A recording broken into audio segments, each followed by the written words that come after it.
3, 2, 1. Hello, welcome to Technosocial. We're here today with Stephanie Itimi, who is the founder of Cydia. It's a social enterprise that helps to get, is aiming to get Black and minority ethnic women into the cyberspace sector. Correct. Specifically cybersecurity. Yes, specifically cybersecurity, but we are quite broad in terms of careers. So it's letting everyone know that if you're not a technical person, you can get into cybersecurity through privacy, through policy. So it's basically showing the access and the different careers that are in cybersecurity that people are not aware about. So what's your background and kind of what brought you towards founding Cydia? So my background is quite interesting. I was born in Nigeria and then I came here when I was about 6. But I was in Scotland and then after staying in Scotland I went back to Nigeria. Came back when I was 7, then went to America for a year. My parents couldn't decide where they wanted me to school. But then my mum had it in her mind that she preferred the UK. So we came back when I was 9 for year 5, I believe. And then from there, I think I've always liked ICT. I wanted to be an inventor. I wanted to create robots to help people and do cool stuff. And then when I went to A-levels, the reality sunk in. I didn't like my physics teacher. I didn't want to do engineering, which kind of broke my dad's heart because he's an engineer. So from there I was thinking, what can I do with myself? What's next?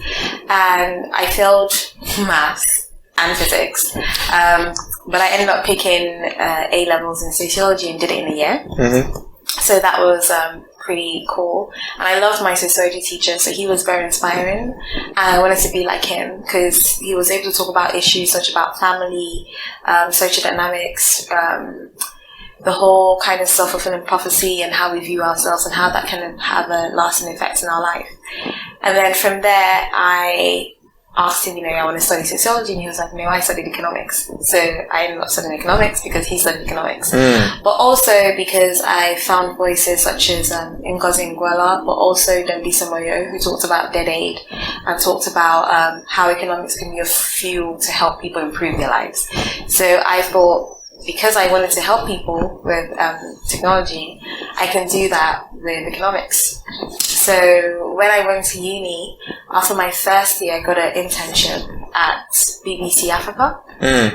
And at first I was like, how am I going to fit in? Obviously, these people are way experienced than me, way exposed. But I realized that they were struggling a little bit with their social media. And luckily, since I was 16, I used to model and also do a bit of PR. So I knew a lot about YouTube and what was going on social media and stuff like that. So I was able to bring that on board. And when the Ebola thing happened, they had an idea to tackle fake news through WhatsApp.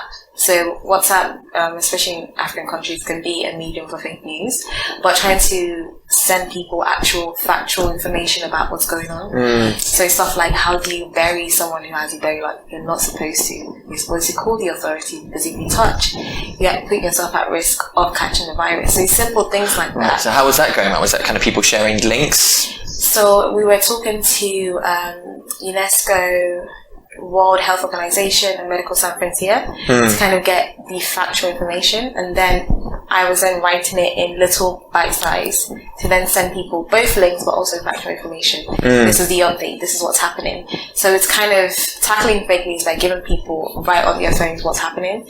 We had, at the end of the project, we had about 16,000 people in West Africa using it.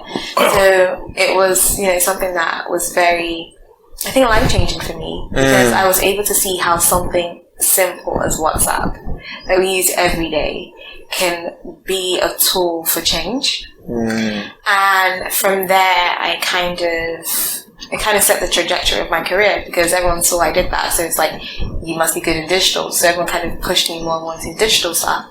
And when I graduated, I got a graduate policy scheme with the Home Office.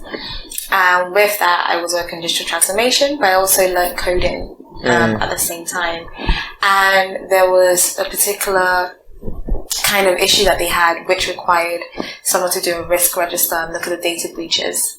And they asked me to do it because they're like, Steph, you're good at IT, why don't you kind of help us out to look at all these stuff, but also look at mapping their system to see where people were not applying for the right forms and stuff like that. So having that experience and looking at data breaches kind of let me understand the policies with privacy, what's personal data, what isn't personal data, how do you handle it, and so on.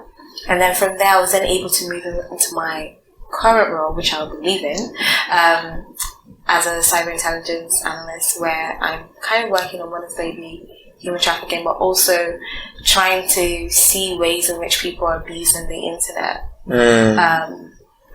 Internet, but also through phones. So not just the computer, but how is technology being used to facilitate crimes. And being in that field, I realized, because it's quite law enforcement that I'm engaging with on a daily basis, that it's very male dominated, number one. But number two, I didn't see people who looked like me. And it really bothered me because there was lots of conversations about software, about girls learning how to code, but there wasn't enough about, cybersecurity. And why cybersecurity is important, especially if we're going to be looking at the human side of it, is that, stuff like cyberbullying, stuff like how images affect the way girls think about themselves, stuff about revenge porn, all these things are disproportionately affecting women more than men. And if there are not enough women in the field, how are we going to solve these issues? When we're talking about solutions, if there's no woman of colour, white woman, or just anyone who identifies as female, if they're not in the room, how are we going to have a diverse conversation? How are we going to have solutions that would actually change what's happening?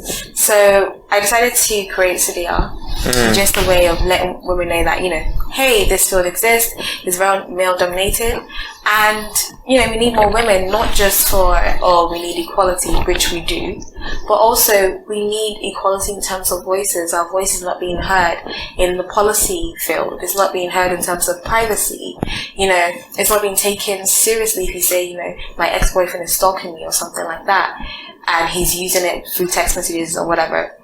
Stuff like that is not being taken seriously. And because of that, we need more women who can understand and say, actually, no, I know someone who's been through this. I know how it feels. And because of that, this is probably the best way we can tackle it.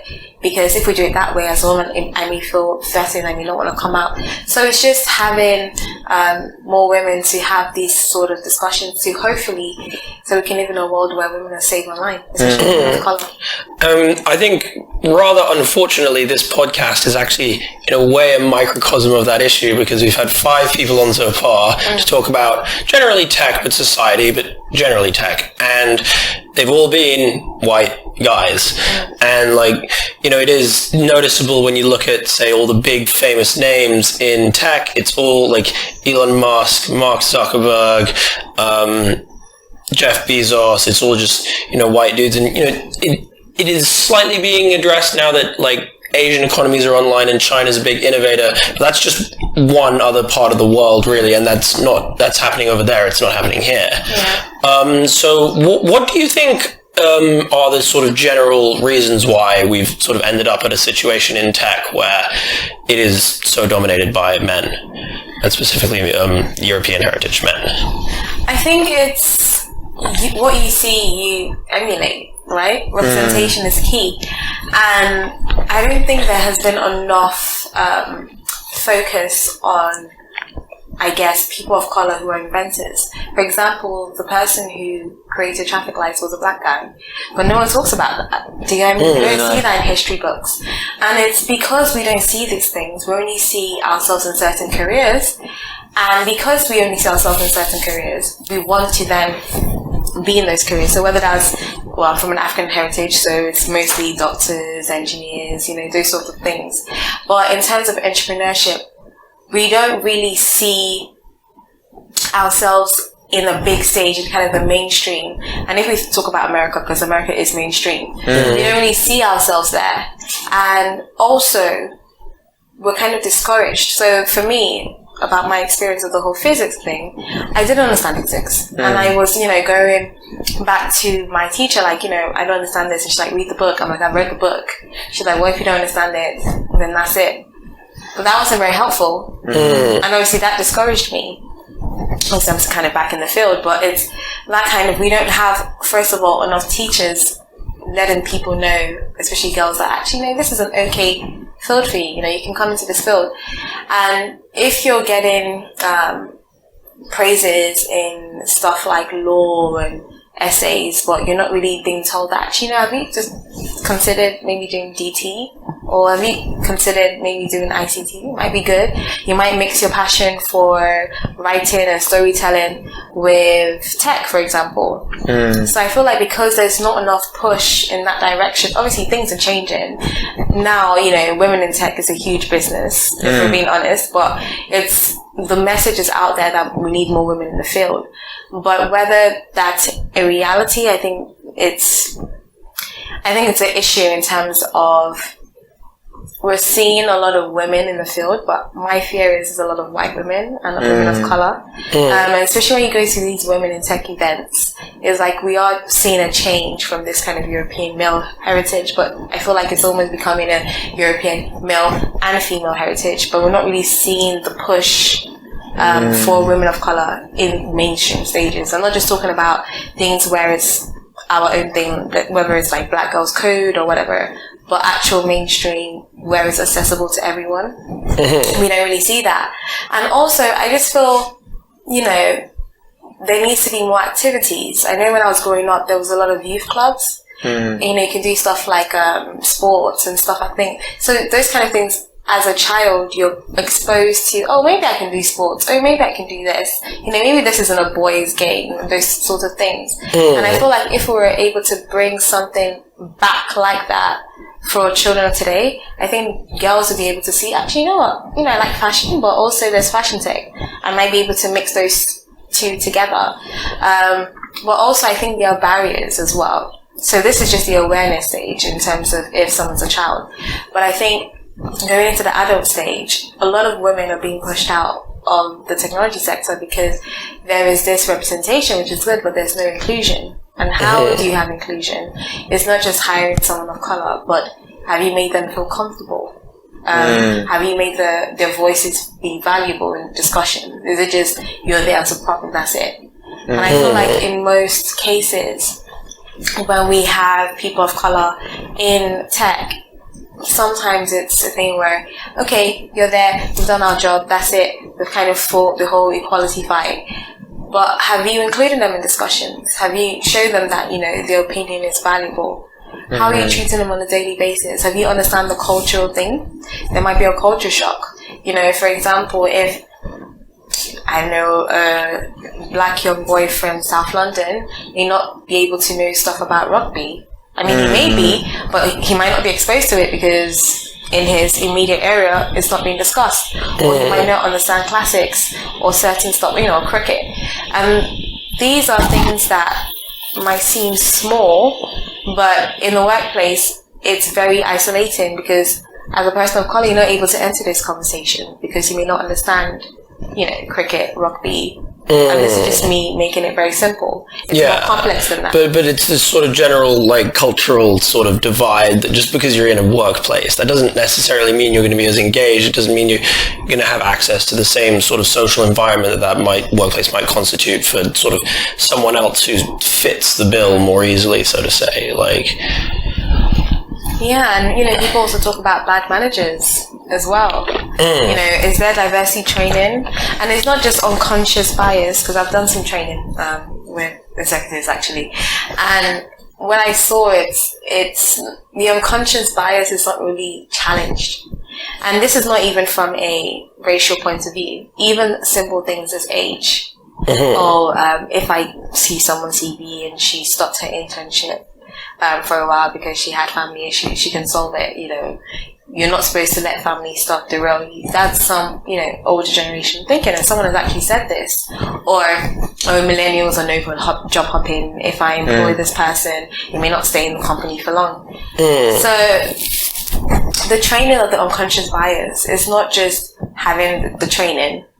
Yes, the awareness, you've created awareness, step one. But step two, have you created things in place to kind of ensure that you're reviewing, there's a monitoring and evaluation of that person's learning. to kind of show that they've understood what they've been taught. And I don't think that that's there.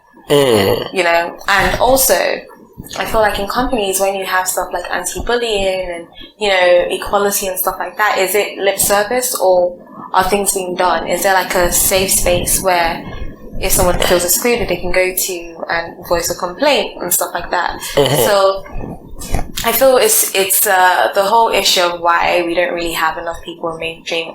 I feel like first is awareness at the early stage, but also moving forward is, do they feel included? And if they feel included, you're empowered, you want to do more, you want to reach for the top, you want to stay in the company, you want to rise, you know. But if you're not feeling empowered, that's one. And two, you know, when we talk about VC funding, women of color, again, they don't really get that much funding. First, women don't get much funding from VCs, and then to add the whole fact that you're a person of color, that's another barriers.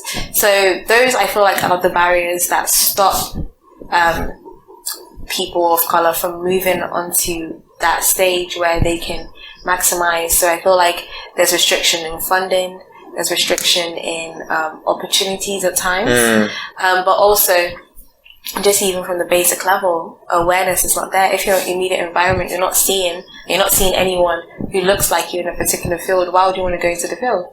You might feel, okay, maybe that's just not for me. So do you think that this is, that say, like tech currently being it's totally dominated by private companies, so like you have Apple and Facebook and all these companies, and what they care about really, because they're companies, is the bottom line. So do you think that they're not really motivated to take the issue seriously, because to them, you know, they see things in terms of money, and, you know, it's very hard to quantify the value of a diverse sort of workplace in financial terms. Like it's just a difficult connection to make in a sort of measurable way. Funny enough, there actually has been studies on diversity showing that it actually improves the financial, I guess, profits of companies. So the more diversity is, the more profitable it is. There's been loads of research in this area. But I believe that what we're seeing now, the whole diversity and inclusion discussion, is just like how I think about 6 years ago when environment was a big issue. And the whole corporate social responsibility was a big issue, and every company wanted to show that, you know, we are socially responsible, we are backing a charity of some sort. And I feel like this is just a different way, because now people are discussing. So therefore, although they're being driven by money, I feel like we as consumers have power. So it's the same way in politics.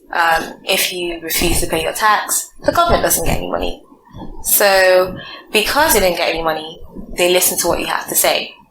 Well, this is how democracy is supposed to work. Obviously in African countries where they depend on oil, they don't really care about what the people say at times, because their money doesn't come from taxes, it comes from resource. But in a utopian democracy, we as the people are supposed to have the power without financial means, which is money. Same way with companies. If we as the users demanding companies to think about diversity and inclusion, and more conversations are happening, whether they are driven by money or not, because people are talking about it and they want consumers to buy their products, they are forced to then actually take action. Now the whole lip service thing, I think it's similar. Like, you know, with the corporate social responsibility years ago, some of it was lip service, and we are going to see it. But I think if we get bogged down with, do they really care about it, we're not going to go anywhere. But it's actually, okay, you made the first step, congratulations, thank you. But now, what are the next steps to actually ensure that person stays in? What's your retention level of people of color? You know, when you talk about diversity, now removing race, like how do you treat people with disabilities? Your workplace, is it accessible? Can anyone with a wheelchair or any sort of disability, can they work there? And even now with the neurodiversity, some people have, I think it's dyspraxia. I'm not sure if I'm saying it correctly. Autistic. Or... You know, like how are you including everyone? So it's thinking about it in the wider sense and ensuring that everyone, because most people don't have, this is like, you know, as a white straight man, I have no disability or nothing. You know, some people have a mixture of things. It could be that a white straight man could be, have dyslexia, for example. So it's thinking about it in a wider sense. And then when you think about it in a wider sense, how can we make everyone happy? Then think about, okay, let's do a review. What is our pain points? What are we not doing well? And then from there, focus on that. So I think that's what's more important. Because people talk about, okay, you want diversity, but you don't think about other things like disability and things like that. So if we're talking about a real inclusive society, we have to think about it broadly, but also monitor and evaluate it. Don't just think, okay, we've solved the problem, that's it. But monitor and evaluate to see whether this is actually working or whether you need to change your method. And I think that's the problem. It's not, oh, do they care about it? Because whether they care about it or not, they're still doing it because they're driven by consumers. But it's, are you monitoring and evaluating to ensure that what you've put in place is working? Or have you just done it and it's like, okay, hands off? So I think one of the interesting points you made was talking about particularly diversity within cybersecurity, and say if there aren't any female voices or black voices present, then the issues that affect these people aren't going to come up in conversations and may not be addressed. And so what are some of these issues that say affect women and people of colour online? Okay, so I think for women of colour, there was a research done in the UK recently that women of colour are mostly affected by cyberbullying. So this could be in the form of Islamophobia, form of racism, it could be in the form of fat shaming. So any sort of things we can kind of see that's cyberbullying. We also have stalking, which is when someone is texting you and you block the number, they use a number, and then they're harassing you. So that's harassment online. And you also have revenge porn, where a partner might break up with, whoever they were with, and that said person now feels offended and puts videos that they've intimately had consensual, anyway, you guys know what I'm talking about. And you might put those tapes online, to discredit you. And so that's another form of harassment. So it's these sorts of stuffs, but also even looking at stuff like I think there have been discussions about targeted robots from white supremacists that are targeting certain people's account just to harass them. And I think the issue that we're having with the internet is because people can now be anonymous. And we know from psychology, when you can be anonymous, when you can kind of remove that, personal identity from a conversation, you can be whoever you want to be. You do things that you wouldn't normally say on a day-to-day because you're being policed. And my biggest issue with the whole online safety is, in society, if someone was to, call me racist names, I can go to police and say, this person said racist names to me. And then the police can come and hopefully, reprimand the person, or the person will face the consequences by law. But on the internet, anyone can say anything. And the biggest issue is free speech. But free speech should have consequences. Yeah. Do you know what I mean? This is actually a sort of a big point that I've made to a lot of people I've talked with in the past, that kind of like, at least in my interpretation, your right to free speech is not your right to freedom from judgment. That your right to free speech says that as long as you're not inciting people to commit crimes or be violent, that generally the state will not impede your ability to speak. But it doesn't say that the people you're speaking to won't pass judgment on you for it, and that society won't take a view on what you say, and that's sort of like, that's right and that's good, because that's kind of how morality happens, by us like passing judgment on things and being like, I'm okay with this, or I'm not okay with this, or this isn't something that we should allow to happen in our society. And then exactly as you say, I've sort of, especially when I was younger, I went on a lot of anonymous image boards just because I played a lot of video games, and I just encountered stuff there that like no one would ever say in the real world. Like a huge one is Holocaust denial on the internet. Like this is not something that you can come out and say in public. I've never heard anyone say it in public. Nick Griffin, the ex-leader of the BNP, quite famously went on Question Time and denied the Holocaust, and his party disappeared as an electoral force after that because it became completely indefensible to sort of support them after their leader has denied the Holocaust. But this is something that is made possible by online anonymity, and all kinds of other sort of similarly sort of disgusting points of view can be put forwards when you're behind the veil of anonymity. And in a way, like, I don't feel like it's hugely a free speech issue, because if you need the veil of anonymity to, say, be a whistleblower on bad corporate activity, there's lots of other ways you can do it. Like, online anonymous sort of just culture is often not actually the vehicle for that kind of sort of constructive anonymity. It's almost always the vehicle for people to just, just sort of blurt out the worst bit of their brains in a very direct and permanent form, and then never face any consequences for it. And I think it's a big issue, but it's also a very complex one, because if you look at, say, China, that has the most absolute strongest internet controls of anywhere, they still aren't able to really control what people say online, even with full-on totalitarian sort of regulations. It's so for us in a society that ostensibly values, or not regulating stuff too much, it's a very complex question. So, I mean, is there any, have you encountered any sort of, suggestions from people for how to sort of combat people putting forward these kind of views on the internet? So, with Sadia, I do a yearly annual survey where I send it to, it's for BAME women in the UK, but also women in Nigeria, to kind of understand what they're going through on the internet in terms of cyber violence. And a lot of them said that they felt like the biggest driver for cyber violence against women was the whole being anonymous. But they also said that they felt the responsibility were with social media companies, that they write these regulations, again now with lip service. So they write these policies that, we don't condone harassment and all these sorts of things. But when it comes to practicality, they are not doing what they say that they're doing.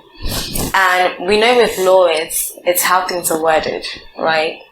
Some people understand these things and they're able to kind of bypass this policy. So, for example, if someone wants to say, well, I wouldn't say it, but if anyone wants to say an offensive word, they can change the letter of the word. And one, do you know what I mean? To make it sound like it's something else. And because they've changed one letter of the word, by law, you can't prosecute them and say, that they're being, racist, homophobic, or whatever, because they've found a way to manipulate it in a way where you get the message, but they don't get the consequences. Now, with solutions on how we can combat it, it's also we as the users to report. And the issue is, especially what I did in Nigeria, is in the UK, we know that if someone does something, we can just report the tweet. But not everybody knows that, especially in developing countries. Not everybody knows that, and it's sometimes even, in some cases, could be even worse in developing countries, because there's now cultural values in play. So someone told me about an example where she was videoed because she had a short skirt, and then they removed her skirt to say, you shouldn't be dressed like this, it's inappropriate, and the video went online.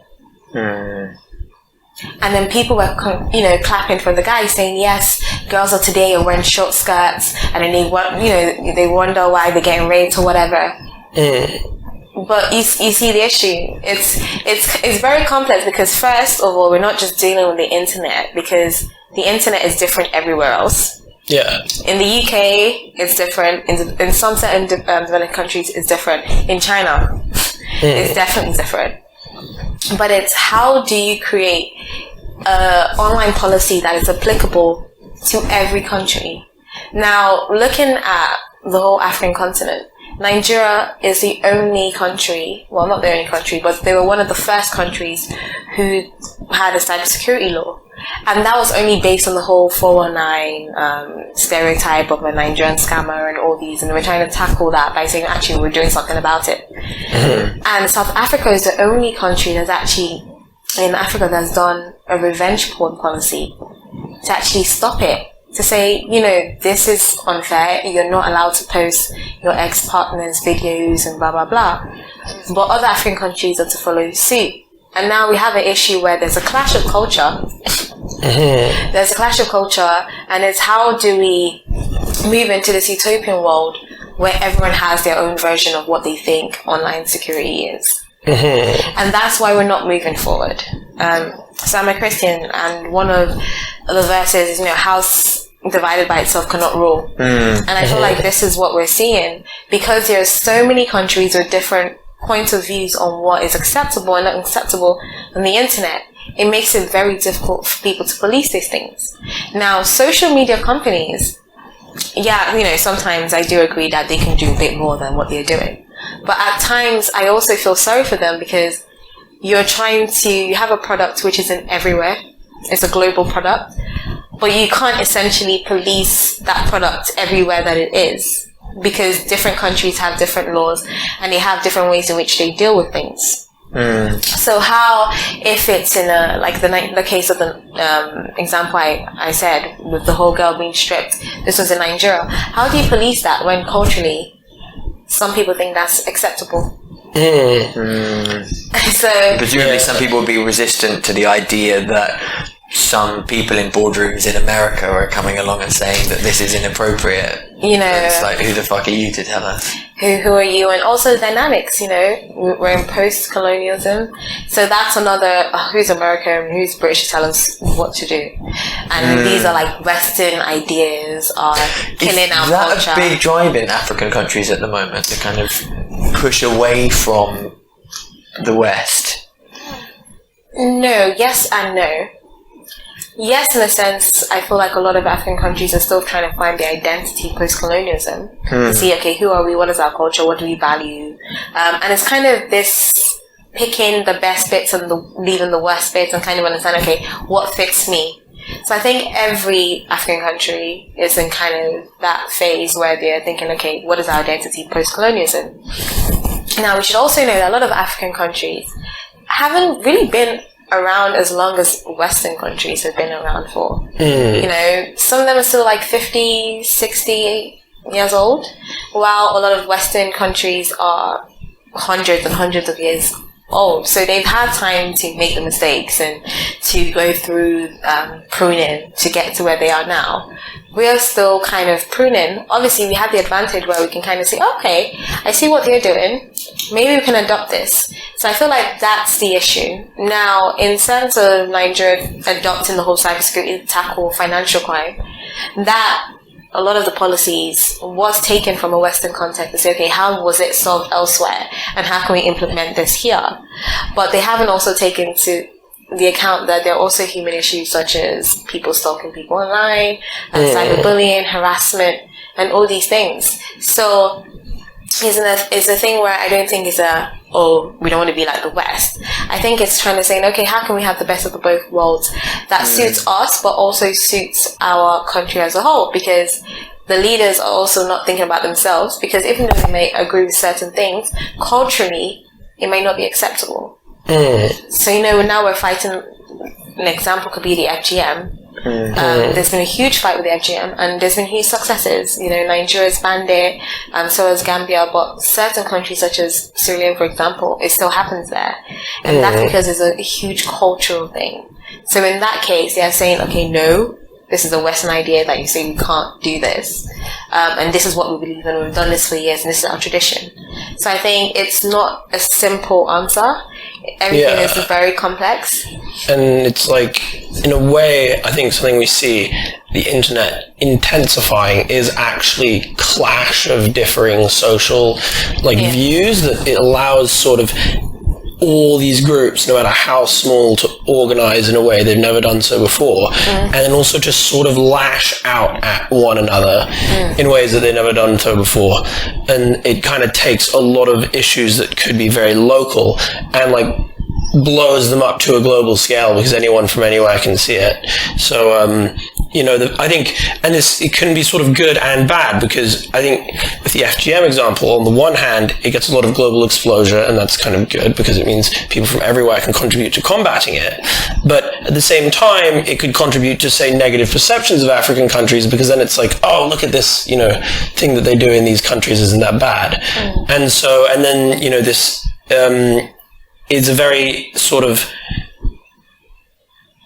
it's a problem that seems to a lot of people to be intensifying, that all our sort of pre-existing sort of social conflicts and issues and friction the internet has actually kind of, turned them into flashpoints, has made them more instead of less intense. And it, certainly, according to a lot of older people, seems potentially like a step backwards, that now all of these issues can be blown up onto a global stage. I think that is I think I'm kind of happy that there's a flashlight. I'm happy that people can pick up their phones now and record when they've been harassed, because it makes the issue seem real. People talk about, oh, I didn't know this happened. Well, now you know. It happened before. But no one had the tools, the tools and the language to say, this is happening to me. And I feel like because we're saying that, it's creating the awareness.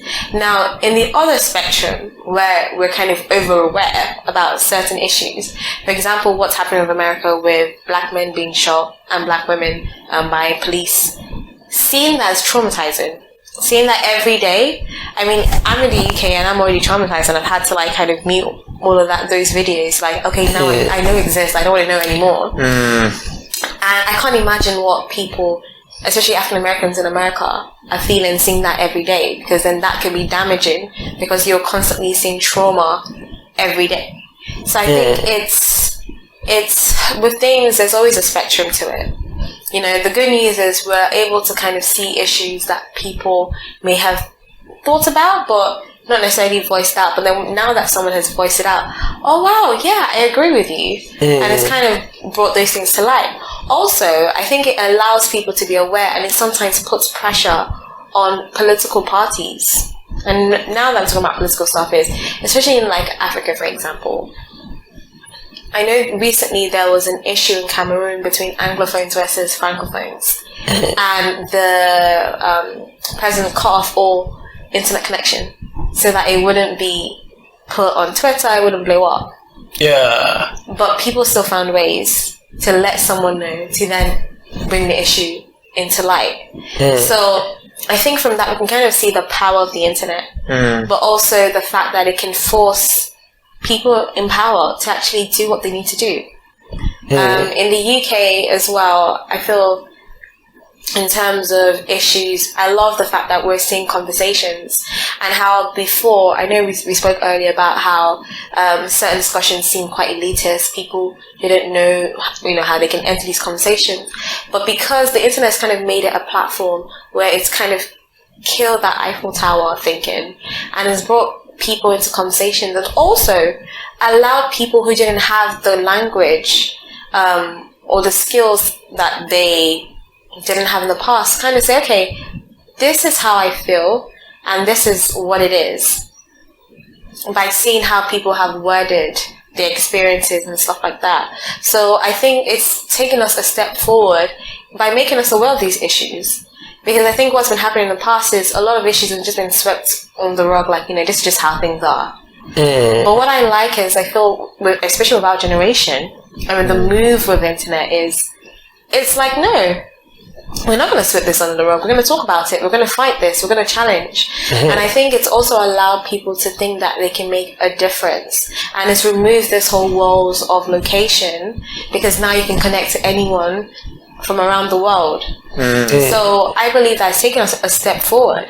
Now the issue with things is, I'm going to speak from an economics background, but public good, it gets abused. It either gets underused or it gets overused, and then you have to think about allocation, who has, and I think that's the issue we are now. And the internet has become a mini society.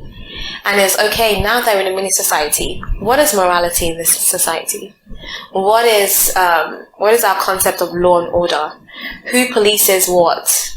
We see vigilante systems where people, they say things and they have consequences, whether people send a screenshot to the employers or people get involved and they act as like a police, like, no, what you're doing is wrong and blah, blah, blah. And it's interesting to see kind of this new society and how it's evolved and what is it going to be like. Now, when we're talking about security, is who police what? Who owns what data? Who has the right to police what you're saying? And who takes ownership of this? So there are many times and there are many discussions and there have been many regulations where companies are being forced to think about ways, to comply with the GDPR, to let people know which of their data is being sent to advertising companies. But I also believe that there's an issue with us as the users not reading the terms and conditions. And this is something I feel very strongly about, because the terms and condition tells you what is going to happen to your data, which part of your data they're using. And I know one guy recently said about how he didn't know the terms and condition with his TV manufacturing company, they can record conversations.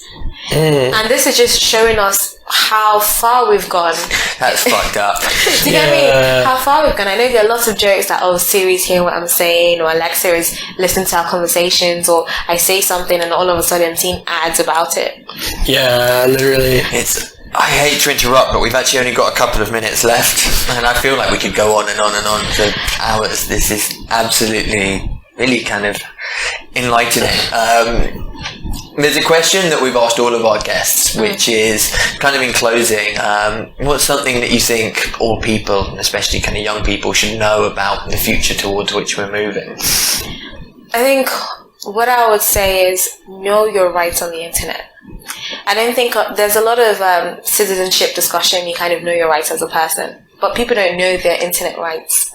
And one of it is, if someone says something that you don't like, if you feel like you're being bullied, you can report it. You can decide to block that person. And this is just simple steps. But also, when you're going to websites and when you are accessing a new technology, read the terms and conditions, because you need to understand how is your data being used. And we no longer can be excused in our ignorance and say, they're seeing our data. But what are you as a user doing it? I feel like we need to take ownership of our data and of our rights on the internet. And that's something that I believe both young and old people should think about, especially moving forward, because when you then understand your rights, you can then protect yourself on the internet effectively. Fantastic. Cool. Thank you so much, Stephanie. Yeah, thank you. It's been a very, very interesting discussion. It has. Hopefully all of you have learned something else, dear listeners. See you guys on the next episode of Technosocial. I suppose, is there anything you want to plug at all at the end, actually? Plug. So we have two events coming up. So the first event is going to be on the 19th of June, and that would be on, if you go to Digital Leaders, it's during their Digital Leaders Week, and it's discussion being women in cybersecurity. We have speakers from Intel, from Societe Generale, and also from WorldPay, as well as the BBC, who are heads and in senior positions, talking about how can we get more women in cybersecurity, but also what is their experience and what do they feel the next generation can do to be able to overcome those barriers that they faced. And in the second event, it's on the 19th of July, and that is a roundtable, a learning table discussion with Carla Reffold, who is the managing director of Beecher Meaders, which is one of the top cybersecurity recruitment firms, and she's going to be showing people who come to this event basically the salary divide between men and women and what to expect and what to say when you go for job interviews in terms of expectations. They're both free, so definitely recommend that people attend to that, and follow us at sadia.org. We also have Sadia SI for both our Instagram, also our Twitter. So I think that's all I have to plug. Fantastic. And our podcast. We've actually plug in this podcast. Oh no, it's cool. We'll put a link in the description to yours so everyone can go and have a listen. Okay, let's wrap it up. Cheers.